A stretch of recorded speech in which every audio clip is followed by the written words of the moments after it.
Hello, it's me again. Apologies for not uploading for a while. I've been a bit busy, and it's definitely been tough to keep producing videos.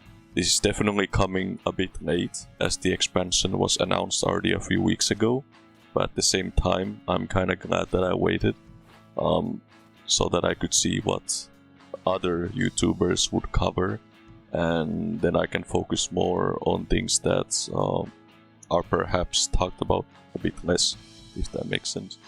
So this way I can offer my own view on things, instead of accidentally just, regurgitating what someone else said.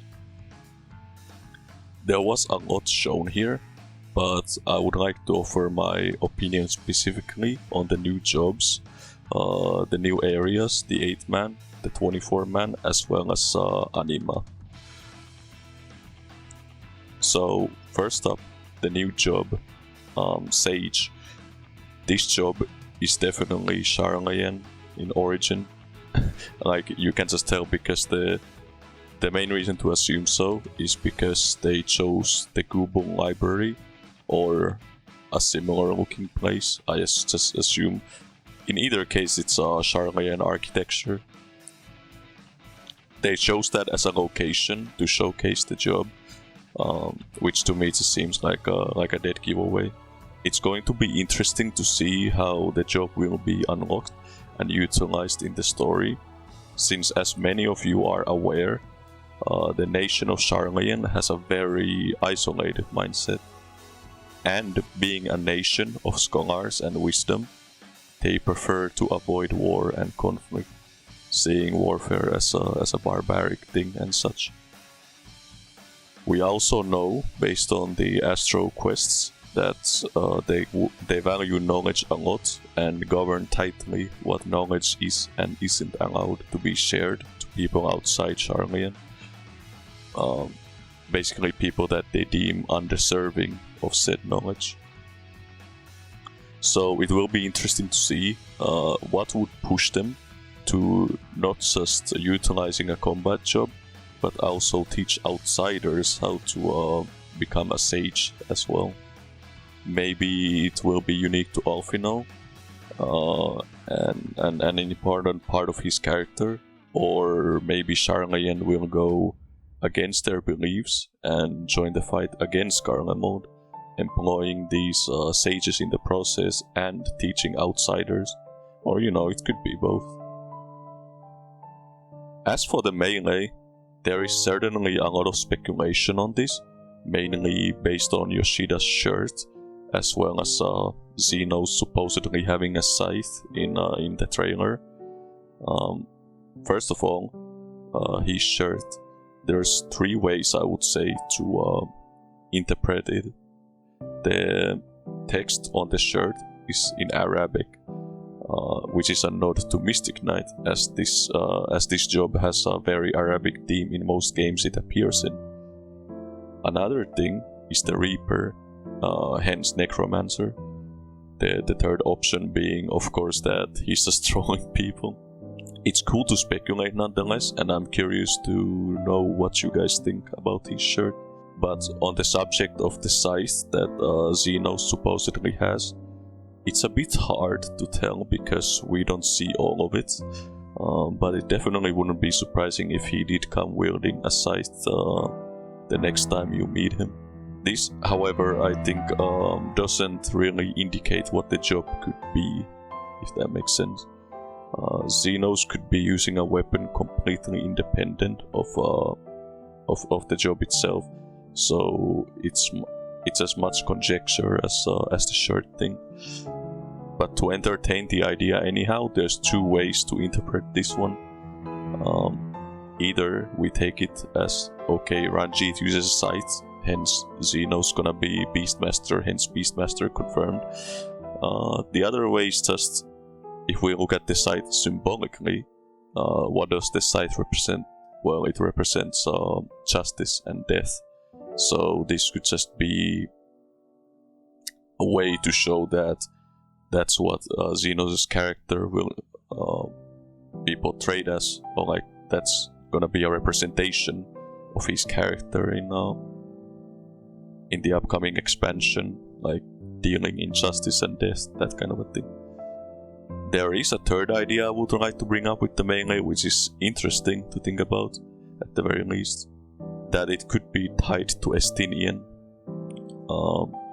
Two big reasons to assume so is one, he's gonna be added as a trust member, and two is that the gear is gonna be maiming based, and they said the job will be very much gonna be like something to complement Dragoon out of the melee class, probably implying that this one will be like slow GCD like Dragoon is, unlike the other three melees which have a GCD buff, that kind of a thing.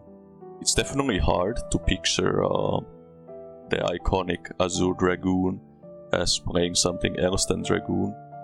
But you know, these kind of job changes do happen from time to time, and it's just a part of the character's growth. So, you know, that could be utilized in the story, like Estinien finds a new job, and it's an important part of his character potentially. But yeah, that could be a thing. For me personally, I'm still holding out hope for Mystic Knight.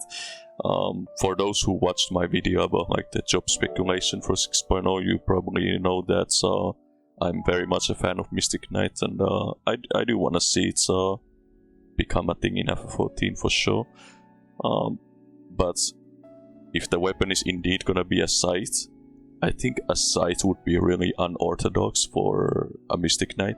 So if that's the case, I would probably rule it out. But you know, there's always hope. But yeah, this is all the speculation anyway, so we'll just find out in May when they'll reveal it. Regardless, I'm really excited for both of the new jobs, for sure, and seeing how they will enrich the setting, because there's probably a lot of lore, especially with Sage. As I said, like, with the story, like, it's gonna be interesting to see how they're gonna do it. Now, let's talk about the areas added next. The first one's gonna be Thavnair. Razad-an and Thavnair as a whole have been referenced a lot throughout FF14. So finally entering it is definitely exciting. Although for me personally, I did want Meracidia the most as the next location, but how well the area fits into the story definitely takes precedence. So, you know, there's that. But I hope we'll enter it at some point anyways. Thavnair is definitely an interesting location, as it's going to be a tropical kind of an environment. Those really observant among you may also remember that both the alchemist and the dancer jobs have roots from Thavnair, so gonna be pretty cool expanding on those jobs a bit, like seeing where they originate from and all that fun stuff. What really interests me as well is the theme of Thavnair, as I just mentioned, like this tropical location, because FF14 definitely takes a lot of inspiration from different cultures. You could see it, for example, I mean, I'm Finnish, right? And there's been, I've counted like 3 references to Finnish mythology throughout FF14, and if even such an obscure thing as like Finnish culture is like being referenced and tied into FF14, you know, that just goes to show just how much they like incorporate different cultures into this game, so that's really cool. So with that in mind, probably the first thing that pops to your head when you think of a tropical environment is probably South America, you know, and more specifically, I would say probably Brazil, because you know it's a country covered more than half in rainforests. When we look at Brazil, it has a rich culture, and just like any nation with a rich culture, there's gonna be a lot of interesting folklore and mythology tied to it. Now, there is a lot of it, but I won't be going over all of it now, and instead I'll just give out a few examples. So you have, for example, the Brazilian version of the boogeyman with Kuka, who is a witch that had the face and the body of an alligator who would create spells in this cauldron thing, and would kidnap basically any naughty children who didn't obey their parents. She never slept, so she would snatch kids who didn't go to bed at night. Other ones include Saki Pereye, a black dude with a red hood and only one leg, has wind-like powers, smokes a pipe, and loves causing mischief. Can be captured by throwing a net over him when he transforms into a whirlwind, then putting him inside a glass bottle. Kurupira, a protector of the forest, a small red-haired guy with twisted feet. Boitata, a giant flaming serpent with enormous eyes. Some say he's the only survivor of a big flood. Others say that he's just an evil spirit. Munga Semkabeka, a headless mule. There are flames in the place where the head should be. It is said that whenever a human commits a sin, there is a chance that they will get turned into one of these. And finally, Corpo Seco, an evil man who used to beat his mom, and when he died, both God and Satan rejected him. When he was buried, Earth puked him because he was that disgusting. Now he wanders the Earth as a zombie, being basically an asshole to anyone he finds. Now there's of course other South American mythology besides just Brazilian. I don't want to drag this section of the video out for too long, but another pretty cool one is the 7 legendary monsters from the Guarani mythology. My point with listing all of this is to show that there is definitely a lot of rich folklore in South America to weave into this tropical themed area. Next, Garlemald. There's 2 points I want to discuss in regards to Garlemald. When we talk about the real life equivalent, I don't think of anything more fitting than the USSR and Russia. Yes, I'm not kidding. I have 2 main reasons for this. One being that the continent in which Garlemald is located in, it's called Ilsabard, and Ilsabard is between the continents of Erzia and Otherd.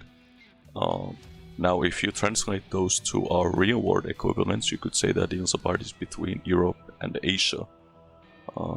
So this is literally Russia, if Russia was a continent in our world. Second reason is that to me, Garlemald strongly resembles the Soviet Union. The idea of having this massive empire with an iron curtain so thick that no one outside knows the inner workings of this massive empire, like that's pretty similar with Garlemald as well. So perhaps there's gonna be some Slavic representation.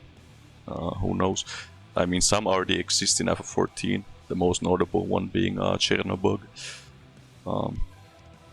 Another thing I wanted to talk about is that some people brought up the idea of Garlemald getting a reconstruction thing for its capital, similar to what happened with Ishgard restoration during Shadowbringers. Now, I would like to provide a counter argument to this.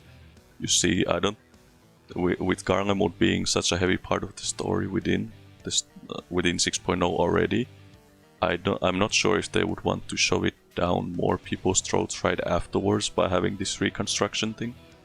I would say it's a lot more sensible that we could be getting something like Doma Castle reconstruction. Now some of you say, well, I mean, we already restored Doma, didn't we? But it was really only the enclave. The castle itself is still in ruins. So there's definitely interesting opportunity there, like getting to visit the castle again, repairing it, maybe exploring more on the lore of Doma, getting to know Hien better, or like not knowing Hien better, but like it could be like a completion of his arc, like he finally gets to sit on the throne properly in the palace, and just give him a happy ending essentially at the end of it. But that's just my take on it. There's a lot of ways. There's a lot of areas they could reconstruct. Like you could make up a lot of places. Now, lastly, the moon. This one is going to obviously have references to FF4 in it, though it is worth noting that the moon in FF4 is artificial. It's not a real moon. You never visit the actual moon in FF4, but that's just a semantics thing. But that one's obvious, right? Like FF4 references. But what's interesting is that the moon is sometimes used as an analogy for stages of human development and growth. In specific, a waning moon is represents the decline of life, and in the trailer I think the moon is waning. I don't remember exactly, but I'm pretty sure it's waning, so that could be like a nice little, I guess, a metaphor for Endwalker being the end of this entire story arc that started. Besides that, the atmosphere in the moon could be one of two things. Either a feeling of serenity, since the moon does represent immortality and eternity, or a feeling of dread, being isolated far away from everything else and you kind of feeling like you're in a place you're not supposed to be. In any case, it should be an exciting location to visit. And and it was also hinted that the naming way will be a beast tribe in the moon, so that should be pretty cool. Then there's Anima.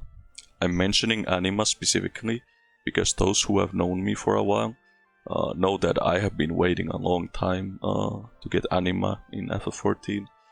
Now, Anima isn't my favorite summon, that's Phoenix, obviously, but she is my favorite summon from FF10. I always liked her for two reasons. One, the design is just cool, like what else can I say, but the other one is that within FF10, she's the only out of two Aeons that have actual story tied to the summon, besides Bahamut. And yeah, I do like her story, it's really tragic, but no spoilers for then, please play FF10. It's also being designed by the same artist that did the original design in FF10, so that's cool as well. Anima is also really fitting thematically, I think, because the way Anima poses when chained is actually very similar to the way that Zodiark poses, like the statue when you see it. And of course the lower and upper part of Anima are mirrored by Mr. Amano's artwork of Heidelin and Zodiark. Now, I'm not saying they are necessarily going to be tied in any way, like they could just be completely separate from one another, but it's just a cool similarity. But as always, I'm really looking forward to seeing what role she has to play in the story.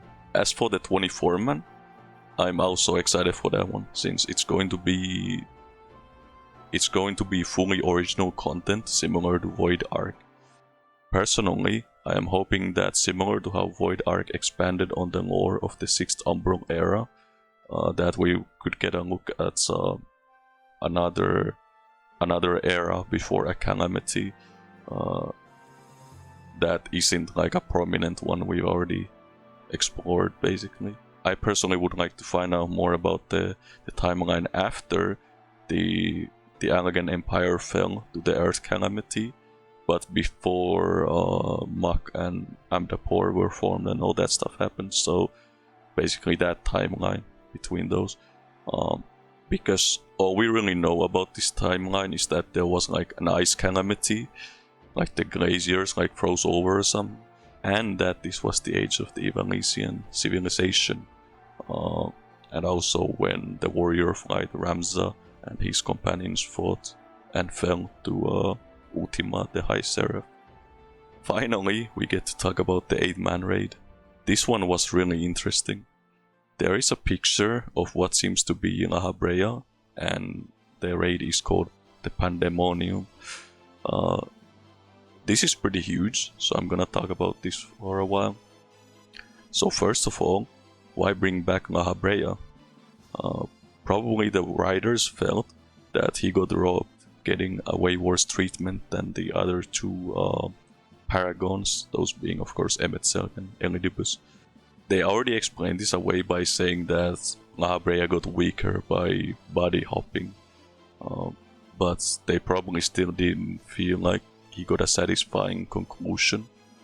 You know, like he just gets heated by Torden, he doesn't get his unique form, doesn't get his unique boss team, like nothing really, like he just kinda is there and then he just gets destroyed. It's not really and he also wasn't fleshed out anywhere near as much as the other two, so definitely you can say he got the short end of the stick there. So this honestly makes sense in hindsight, because when you look at Lahabrea, he should really be... He really does seem really pathetic comparatively to what he should be, logically. So now that we went over the why, let's talk about the how. I am personally seeing two ways they would try to bring him back as an antagonist for the 8-man series. One would be that someone else summons him and you fight like a memory of him or whatnot.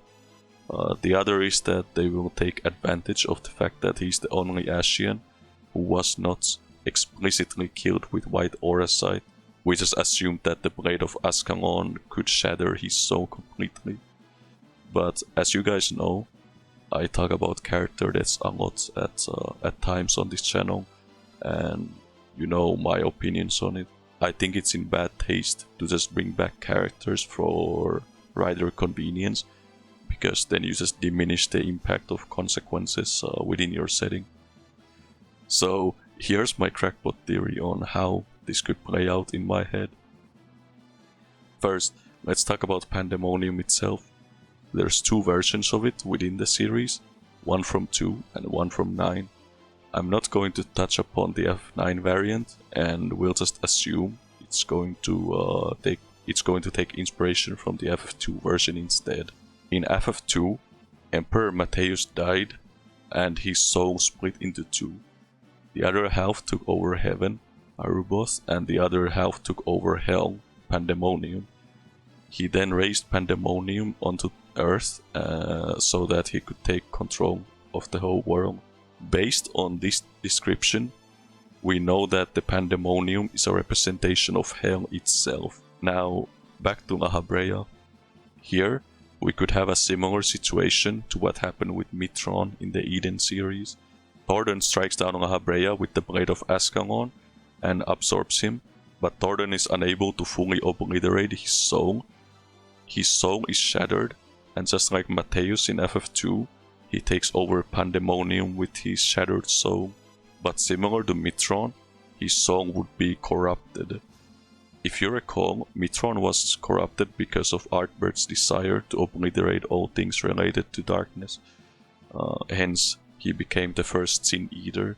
In the case of Lahabrea, it could be that he gets corrupted by Torden's fervent desire to rule, and his thoughts of righteousness. Hence, the corrupted soul of Lahabrea takes over Pandemonium with the desire to rule it, and is planning to raise Pandemonium to take control of the whole world under his righteous rule. Here, you already have a good setup for the 8-man raid series, because A, it ties really nicely with the source of material of FF2, being a mirrored version of what happens with Emperor Matthäus. B, if you aren't bringing back Lahabrea, since it's not really him anymore, it's just an abomination driven by the basic desire to rule everything and be righteous. But at the same time, you do get to have like an epic finale with him that he deserved.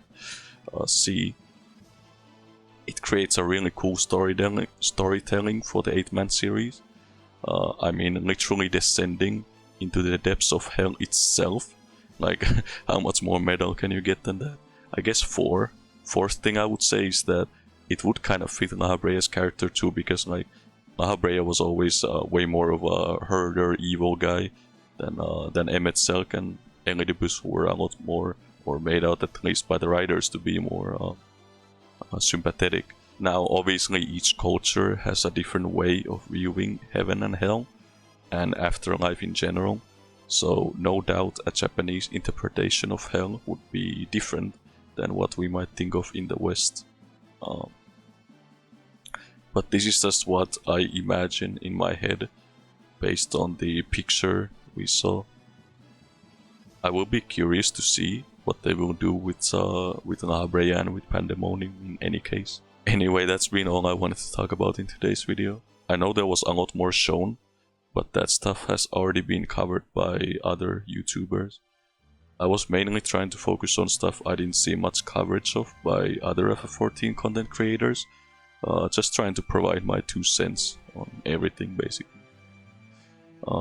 If I was to end this video by saying one thing I am the most excited for in 6.0, I would say it's the fact that we won't be having to wait till 6.3 to get the entire story, rather it will be all in that one patch, which means that there is probably going to be a lot of MSQ when that expansion launches, which I'm really excited for.